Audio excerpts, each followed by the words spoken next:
everyone.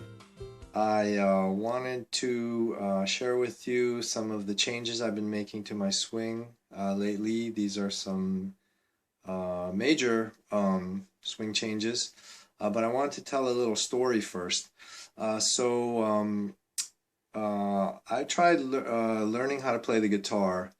The first time I was a kid, and my brother used to play the guitar, so there were always guitars lying around. So I would try and play it, and it would be frustrating because my fingers were just, I didn't have the finger strength to push down the strings, and so it would sound horrible. So then I gave up. And then as I got older, I tried again. Um, so at that point my fingers got a little stronger, but then I was just into other things, like I was into surfing a lot or playing sports. I never really got that into it. I was also playing another musical instrument as well. So I kind of gave up again. And then another couple years later, I think when I was in college, I tried again, and so I had the finger strength, and I wasn't doing as much sports, and I would kind of get into it, but not really. So I I quit, or I didn't continue.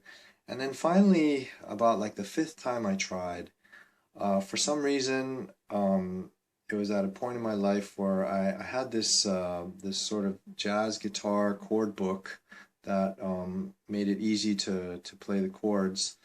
And I tried it again, and I had the finger strength, I had the time, I wasn't distracted, I wasn't into other things, and I had this book allowed me to play some nice chords, and so it all sort of came together, and I finally learned how to play guitar. I'm not an amazing guitar player, but able to at least play some chords, learn new chords, and enjoy playing the guitar. The reason why I bring this up, this story, is because of the latest changes I did to my golf swing regarding my hips. So I've been trying to change my hips and rotate my hips more for the longest time, and I just couldn't do it. I was trying Kelvin's,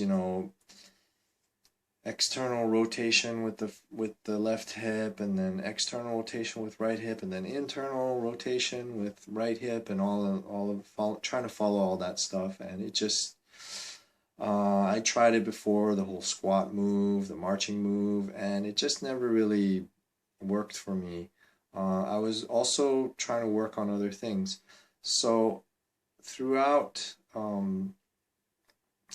throughout the past couple of years, I've tried doing this sort of squat move, but for some reason or another it never took. And But this time I was watching the Gabe's MTI channel that he stopped. I love that channel. But he threw up some of the old videos that he had with George Gankis. I guess he's at GG Swing Tips. And he explained the squat move in another way that just really resonated with me. And so I tried it. And this time it took, and it worked, and it completely, it changed my swing again. So sometimes you're just not ready, I think, to learn a move, or you have to try to learn a move several times. Take a break from it if it's not working, go work on other things, and when you're ready, then sometimes it just all falls into place. So I wouldn't get too frustrated and get stuck on just trying to learn one move. I think people learn in different orders, different sequences. But just, I think the main thing is to just keep improving, and keep trying to learn things. So I'm going to show you now basically what the differences that I did in my swing. Okay, so the first thing I did was I worked on my backswing. If you know me, I'm not a big backswing guy, but for some reason I decided to work on my backswing, mainly for aesthetic reasons. I just was looking at my swing, and my backswing just looked like I was reverse seeing, or I was squatting. I was doing weird stuff. So I just said I want to have a pretty backswing, so I worked on it, and I had to really just go in front of a mirror and film myself and just try all different kinds of positions, you know, what felt natural to me. This way, is it more this way? All of these different things until I finally just said, okay, that's the position. And it took me a while to memorize that position.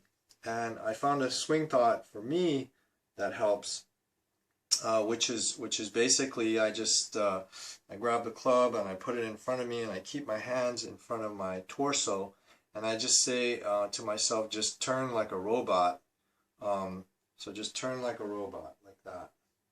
And that's basically the key swing thought for me. Turn like a robot, and then I can lift my arms. And that's my backswing right there.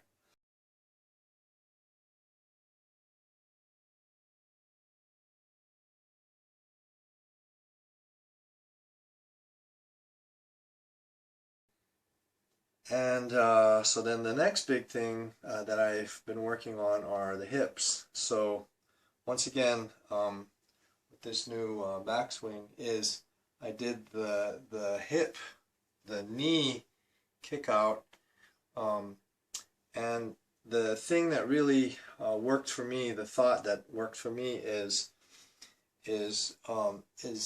thinking about, it's not just kicking out the knee and then turning your hips, but it's really thinking about getting this left hip back behind here. And once that hip is back behind, then I can push with this leg hard as I want to, basically. So get it back and then push hard. And that helps to rotate the hips. What happens is if you don't really get this hip behind you, then when you push hard, you slide like that. Whereas if you really get this hip out of the way and then you push hard, you have more of a tendency to rotate with the hips.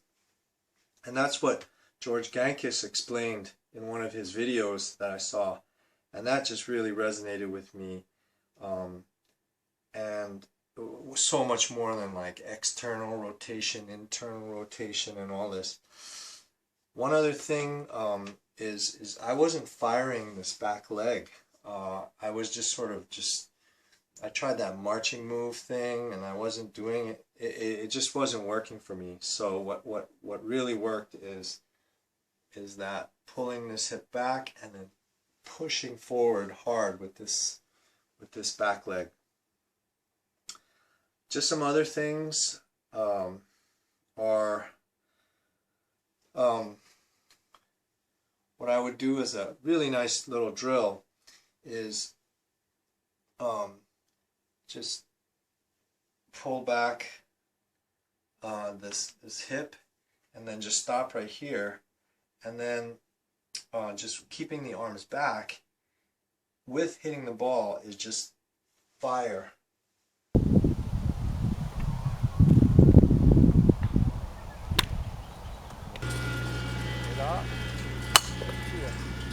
That's all it is. It's not even moving the arms, not doing anything like that. Just get to this position and then just push off with this leg and hit the ball. And I would do that just to get a feel for what the proper feeling through impact should be.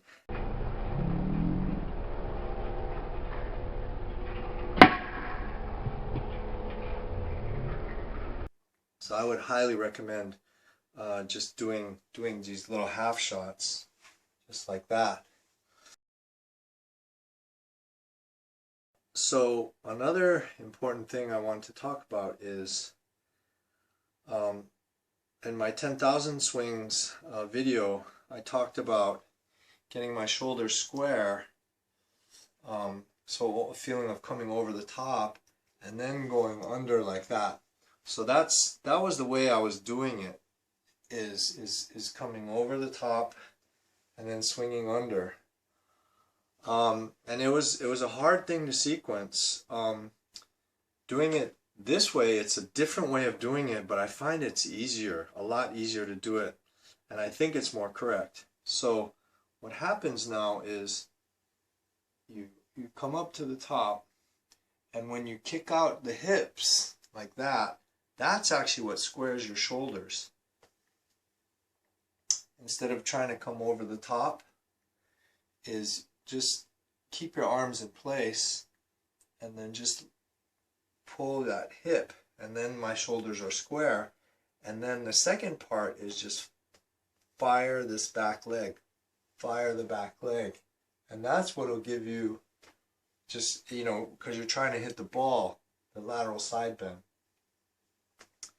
And it's an easier movement to learn than the come over the top and then bend, lateral side bend like that. So two different ways of doing it.